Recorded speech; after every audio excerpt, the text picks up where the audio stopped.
Chairman দল পরিচালনার ক্ষেত্রে যেন সফল হতে পারেন সেই জন্য সবাই দোয়া করেছে। প্রিয় সাংবাদিক বন্ধুগণ, এর পরের যে সিদ্ধান্ত আমরা নিয়েছি, এই সিদ্ধান্তটি হচ্ছে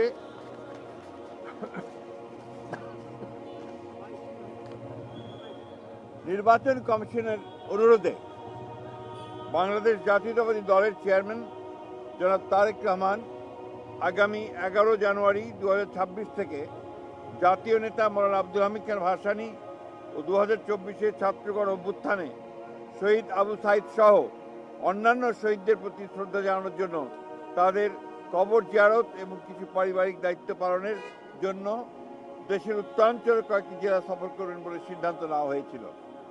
এ ব্যাপারে নির্বাচন কমিশনের অনুরোধে বাংলাদেশ জাতীয়তাবাদী দলের চেয়ারম্যানের এই সফর স্থগিত ঘোষণা করা হয়েছে। আমরা যে আমাদের স্বেচ্ছাসেবক দলের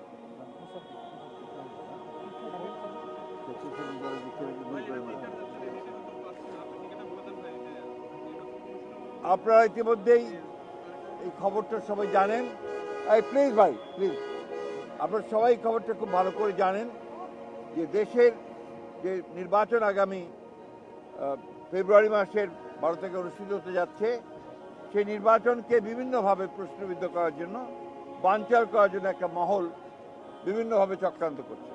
তারা ইতিমধ্যেই আপনি জানেন যে উসমান হাদিকে গুলি করে হত্যা করা হয়েছে। একইভাবে বিভিন্ন জায়গায় রাজনৈতিক দলের নেতৃবৃন্দকে, বিশেষ করে বিএনপির অনেক কয়েকজন নেতৃবৃন্দকে গুলি করা হয়েছে এবং তারা শহীদ হয়েছে।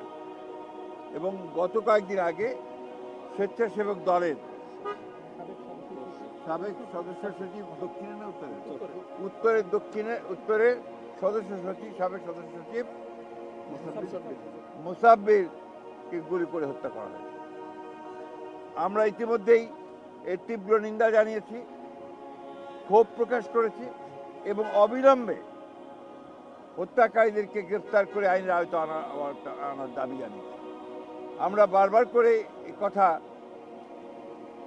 সরকারকে এবং নির্বাচন কমিশনকে জানিয়েছি, জানাতে চাই আবারও, যে এই ধরনের হত্যাকাণ্ড ঘটতে থাকলে এই দেশে নির্বাচনের পরিবেশ বিনষ্ট হবে এবং নির্বাচনের পরিবেশ যেন বিনষ্ট না হয় তার জন্য সকল প্রকার উদ্যোগ গ্রহণ করার জন্য, সক্রিয় প্রক্রিয়া নেওয়ার জন্য আমরা আবারও সরকার এবং নির্বাচন কমিশনকে আহ্বান জানাচ্ছি।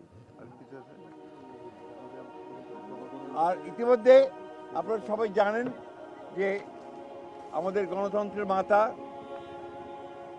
অবিসংবাদী নেত্রী এবং আমাদের আপসীর নেত্রী দেশনেত্রী বেগম খালেদা জিয়ার ইন্তেকালের পরে তার জানাজায় যে শরণার্থী কালের বৃহত্তম জানাজা অনুষ্ঠিত হয়েছিল এবং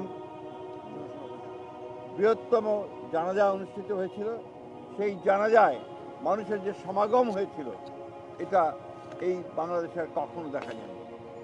আমরা যারা স্বতঃস্ফূর্তভাবে সবাই এই জানাজায় অংশ নিয়েছিলেন, আমরা দলের পক্ষ থেকে সমস্ত জনগণকে আমরা আন্তরিকভাবে কৃতজ্ঞতা এবং ধন্যবাদ জানাচ্ছি। এবং আইন শৃঙ্খলা পরিস্থিতি রক্ষা করবার জন্য সেনাবাহিনীর সদস্যরা, সেনাবাহিনীর তিন বাহিনীর প্রধান এবং সরকার যে উদ্যোগ নিয়েছে, সে পুলিশ, র্যাব, বিজেপি যারা সহযোগিতা করেছেন, তাদের সকলকে আমরা আন্তরিকভাবে ধন্যবাদ এবং কৃতজ্ঞতা জানাচ্ছি।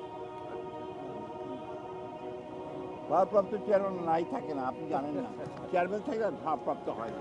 ধন্যবাদ।